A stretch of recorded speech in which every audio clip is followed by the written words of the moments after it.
जी नमस्कार दोस्तों। इस वक्त मैं मोहली गांव प्रतापगढ़ क्षेत्र नगर पंचायत में उपस्थित हूं और देखा जा रहा है जिस तरह से इसी घर में लगभग 6 लोग की मौत हो चुकी थी और साथ-साथ में बरसात भी थी और बरसात के कारण से जो है छत जो है झलझला पड़ गया और जो कि इस घर में 7 लोग सोए थे, उसमें से एक व्यक्ति जो है बच जाता है और उसे भी काफ़ी गंभीर चोट लग जाती है। और मैं देख रहा हूँ जिस तरह से इस घर में भी अभी सारे कागज़, सारे कपड़े अंदर के अंदर ही पड़े हुए हैं और मुझे लगता है कि जब तक ये प्रशासन यहाँ पर आकर जो है मुहैया ना करे, इनके कागज़ इकट्ठा को जो है निकलवाए, निकलवाने के साथ-साथ ये घर को तुड़वा कर जो है इनको जो है नया घर का निर्माण कराया जाए। और हम चलते हैं इनसे जो है बातचीत भी करेंगे इनके साथ प्रशासन द्वारा या लोगों द्वारा कितनी मददें की गई हैं। हम अमन श्रीवास्तव से बात करेंगे, उनके साथ में घटना कैसी हुई और प्रशासन द्वारा क्या उनको मुहैया की गई और जिस तरह से जो है अभी तक इनके पास क्या आश्वासन मिला है प्रशासन से या लोगों द्वारा से, हम उनसे बातचीत करते हैं। प्रतापगढ़ माहुली क्षेत्र में हूँ, नहर के पास में, जहाँ आप लोगों ने देखा है जिस घर में दर्दनाक घटना हुआ था, जो कि बताया जा रहा है जिस तरह से 6 लोगों की मौत हो गई थी और मौत का कारण कैसा था कि उनका जो घर था काफ़ी झरझरा हो चुका था।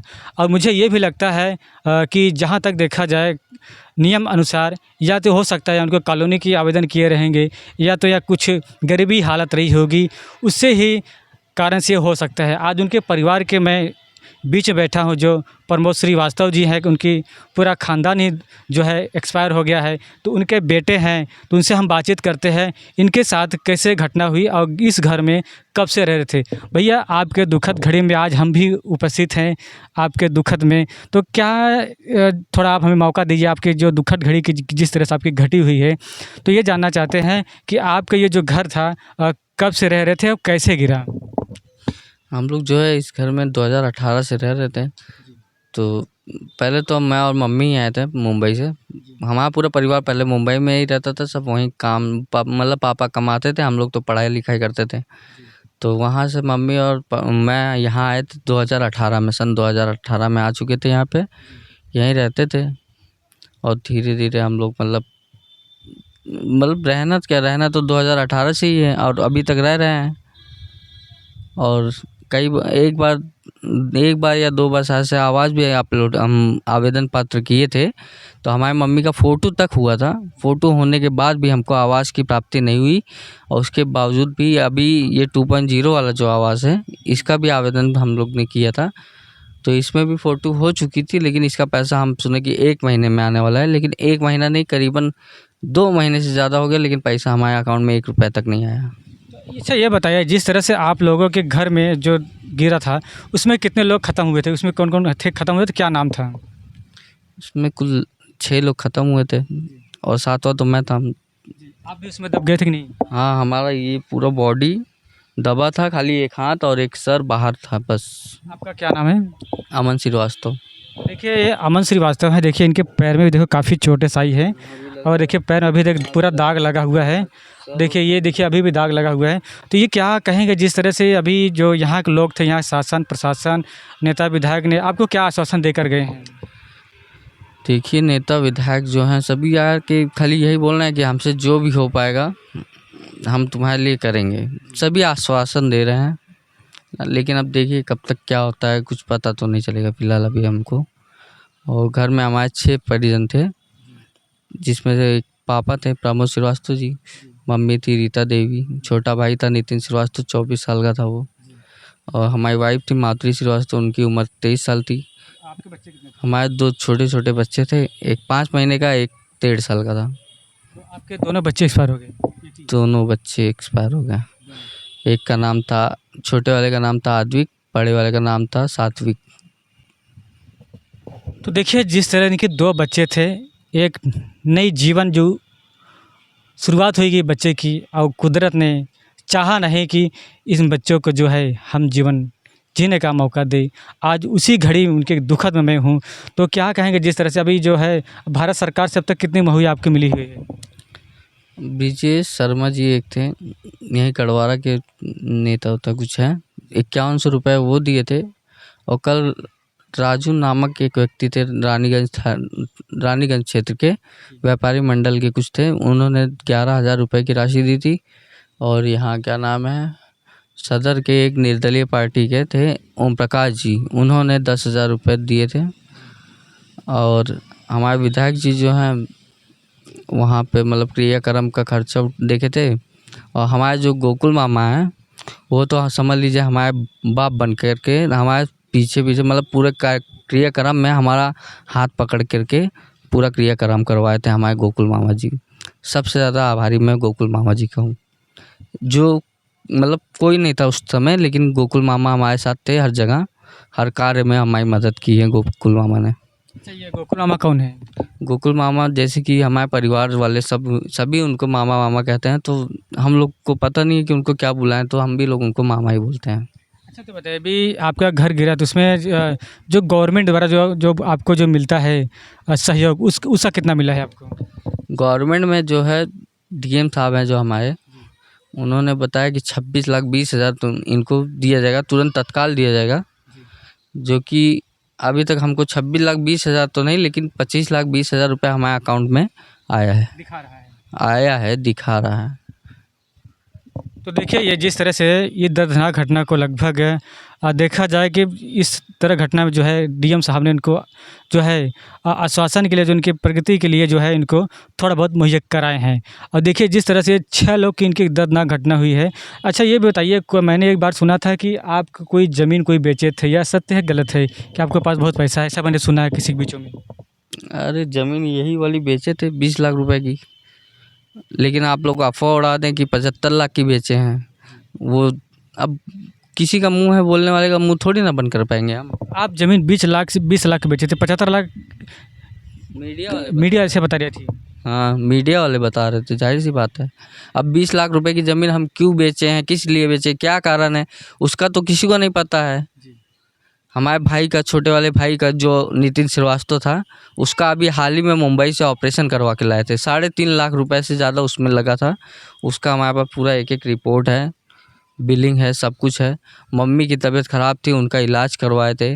और क्या नाम है, अपना जो कर्जा था शादी का कर्जा, और जो लोन भरना था, इसलिए हम बहुत परेशानी में थे। कुछ दिक्कतें, जब इंसान को दिक्कत आती है तभी वो अपना ज़मीन वमीन बेचता है, और ज़मीन हम यही वाला बेचे थे। ये ज़मीन, तो देखिए ये सच्चाई बता रहे हैं। ये जो हमारे पीछे ज़मीन दिख रही है, यही ज़मीन बेचे थे। और जो भी सच्चाई भी बता रहे हैं कि इनके साथ में जिस तरह इनके भाई थे, उनके पास बीमारी थी, और बताइए शादी भी किए हैं। तो क्या ये बताइए, इनके पास जो ज़मीन है 20 लाख बेचे थे, क्या 20 लाख रुपये इसको बचा होगा? ये आप ऐसा जो है आप अफ़वाह उठाते हैं। अब अफ़वाह उठाने का जो है ऐसा मत कीजिए। आज ये भैया सच्चाई बता रहे हैं। 75 लाख रुपए की ज़मीन अगर हम बेचे होते तो ऐसे जर्जर मकान में रहते हैं, अपने परिवार की जान को खतरे में डालते हैं। आप ही लोग समझिए। कम से कम जब आप लोग को पूरी बात ना पता हो, कुछ ना पता हो, तो आप लोग को किसी प्रकार का सवाल उठाने का कोई अधिकार नहीं है। और हमारे पापा को तो जो है बहुत से लोग बता दे रहे हैं कि भाजपा के कार्यकर्ता थे। कहाँ, मुंबई में थे कि यहाँ पे? हमारे पापा तो मुंबई में थे, अभी हमारी शादी से वो यहाँ पे आए हैं, रहने लगे। हाँ, तब यहाँ रहने लगे। उनके पास तो कोई काम वाम था नहीं, कुछ नहीं था। शुरुआत में तो हम मंडी में लगवाए थे पहचान के, मतलब 150 रुपये पाते थे। तो ज़मीन जब बेचे थे हम, तो उनके लिए एक ई रिक्शा निकलवाए थे उसी पैसे में से, मतलब 1,55,000 रुपये की ई रिक्शा खरीदे थे कि कम से कम पापा हमारे किसी के यहाँ झुके ना, किसी के यहाँ सुन के ना रहे, मुनीम ना करें ना पड़े उनको। क्या कि उनकी उम्र हो गई थी, हमको अच्छा नहीं लग रहा था कि किसी के यहाँ वो जाके नौकरी करें 100-150 रुपये के लिए। हम भी मुनीमी करते हैं मंडी में 350 रुपये के लिए। क्या करें, परिवार है हमारा, परिवार का पेट पालने के लिए तो हमको काम करना ही है। लेकिन अब तो परिवार ही नहीं बचा, बस, और कुछ नहीं कहना चाहते हम। तो देखिए जो है, इन्होंने अपनी दुख तो कह दिया है। लेकिन मैं भी ये भी कहता हूँ कि जिस तरह से जो है यहाँ के जो ग्राम प्रधान रहेंगे, जो पंचायत रहेगी, अभी भी इनकी जो है कॉलोनी की मुहैया कराई जाए। और कहीं भी मैं भी सुनने में आया है कि इनके घर वालों भी जो है कॉलोनी की मुहैया कराई गई है। और मैं उनको इंक्वायरी करके रखूँगा कि कॉलोनी इनकी मुहैया अगर की गई है, अगर मुझे दिख गया तो मैं वो भी अपलोड करूँगा। क्योंकि अगर नहीं की गई है तो उसको अपलोड करके जो है कॉलोनी दी जाए इन गरीब परिवार को। आपके यहाँ शासन प्रशासन डीएम वगैरह जो है कॉलोनी की मुहैया की गई थी? ये मतलब जांच की गई थी खाली, बस वो नेकपाल जब आया था फोटो वोटो हुई थी बस, और कुछ नहीं। तो जब भी आपके घर गिरने के बाद में ऐसा कुछ आश्वासन मिला आपको घर बना के दिया जाएगा या घर की जो है कुछ किया जाएगा? हम इतना तो सुने थे कि हमको आवाज़ बना के मिलेगा, लेकिन अभी तक हमको उसका कुछ प्रक्रिया तो दिख नहीं रहा है, पता नहीं कब मिलेगा। अभी तो हम फिलहाल अपने चाचा के यहाँ हैं, यहीं पे सब कार्य कर रहे हैं, क्रियाक्रम का कार्य। ये जो बड़ी दुखद घड़ी से उठे हुए हैं और लोगों के बीच में ये अफवाह जा रहा है कि बहुत अमीर हैं, लेकिन अमीर नहीं दिख रहे हैं। अगर अमीर होते तो आज ये सरकार की गुहार नहीं लगाते। तो क्या सत्य है ये चीज़? और क्या, जाहिर सी बात है, हम लोग तो रोज़ कमाने वाले रोज़ खाने वाले इंसान हैं। मंडी के जॉब से हम कितनी सेविंग कर लेंगे आप बताइए? 350 रुपये में कोई सेविंग नहीं होती है। क्या अगर आपको घर का आवेदन किया जाए? बिल्कुल, हम रहेंगे कहाँ ये बताइए? हमारा तो अब एक ही घर था, वो भी नहीं रहा। तो डीएम से क्या मांग करेंगे आप? डीएम साहब से यही करना चाहेंगे कि हमारे लिए घर का मुहैया करवाएं। हमारे पास रहने की कोई जगह तो है नहीं, और हमारे जो रिश्तेदार नातेदार आएंगे वो कहाँ रहेंगे ये बताइए? अभी रहने की सुविधा कहाँ है आपके पास में? अभी तो यही चाचा के यहाँ है बस, और कहीं सुविधा नहीं है अभी तो। बोलिए। हम विनती करते हैं डीएम साहब से कि हमको आवास का निर्माण करवा के दिया जाए। हमारे बीच में माहौली क्षेत्र के जो सभासद हैं, आज इनसे ये जानना चाहते हैं कि ये प्रमोद श्रीवास्तव का जिस तरह से घर जो बरसात के कारण या घर झिझरा कारण गिर गया था, उनसे ये जानना चाहते हैं कि अभी तक इनका मुहैया क्या हुआ है और आश्वासन में कहाँ तक ये बात रखे हैं। जी आपको शुभ नाम का है? हमारा दीपक कुमार उमर बैस, सभासद मोहली, वार्ड नंबर 10। जैसा कि देखा जाए, आप जिस घर में आपके क्षेत्र में आपके पड़ोसी हैं, इनका घर गिर गया, लगभग 7 लोग उस घर में थे और उसमें से एक व्यक्ति जो है ईश्वर के प्रार्थना से वो बच गया है। तो अभी जिस तरह देखा जाए, उनको कहाँ तक आप आश्वासन दिए हैं वहाँ तक उनके प्रशासन द्वारा? ऐसा है, जब हमको जिस दिन घटना हुई रात में 2 बजे अमन के चाचा ने हमारे पास फ़ोन किया कि भैया ऐसी ऐसी घटना हो गई है। तो हम उठे और उसके बाद तुरंत प्रशासन को फ़ोन किया, सभी को जानकारी दिया। उसके बाद मैं तुरंत यहाँ पे आ गया। तो मैं यहाँ देखा कि अमन केवल बाहर था और 6 लोग अंदर थे। उसके पिता, उसकी माता, उसकी पत्नी, उसके 2 बच्चे और उसका एक भाई, सब दबे थे। लेकिन निकालने के लिए कोई चीज़ ऐसा नहीं था कि जिससे हम लोग निकाल लें।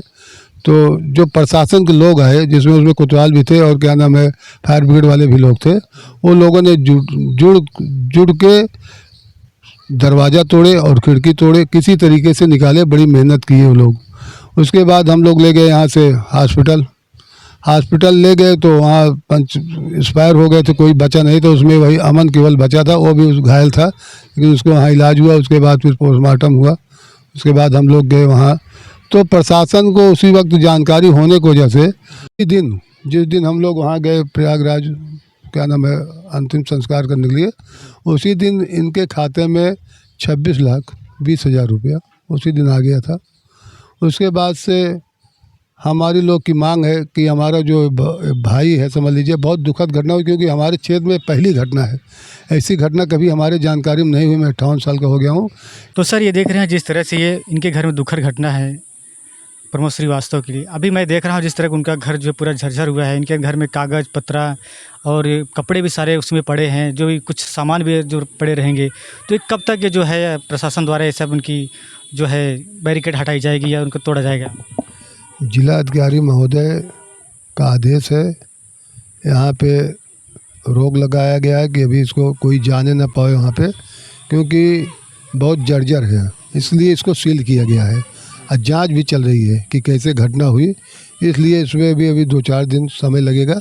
उसके बाद डैमेज किया जाएगा इसको गिरा करके। तो क्या इनका जो कॉलोनी वगैरह है सब आश्वासन द्वारा आ चुका है? कॉलोनी दिन का पास हो गया, उनको भी मालूम है, पास हो गया। जिलाधिकारी को उस दिन मैं बताया भी था, उसमें जिलाधिकारी ने भी जांच कराया, तो उसमें हाँ इनका पास हो गया। पैसा 1-2-4 दिन में आ भी सकता है, क्योंकि आज हमने देखा है कि जो 2,500-3 हज़ार कॉलोनी पूरे ज़िले में संस्तुति हो गई, पैसा आ सकता है इनको 2-4 दिन में। धन्यवाद। तो देखिए जो है सभासद जी जो है यहाँ है, काफ़ी आश्वासन दिए हैं कि जो इनका घर है झरझर हुआ है उसको ध्वस्त कर जो है प्रशासन द्वारा किया जाएगा और टाइम लगेगा, लेकिन जो है जांच के प्रक्रिया के अंदर होगा। इन्होंने यही कहा है। न्यूज़ आरबी, प्रतापगढ़, उत्तर प्रदेश है।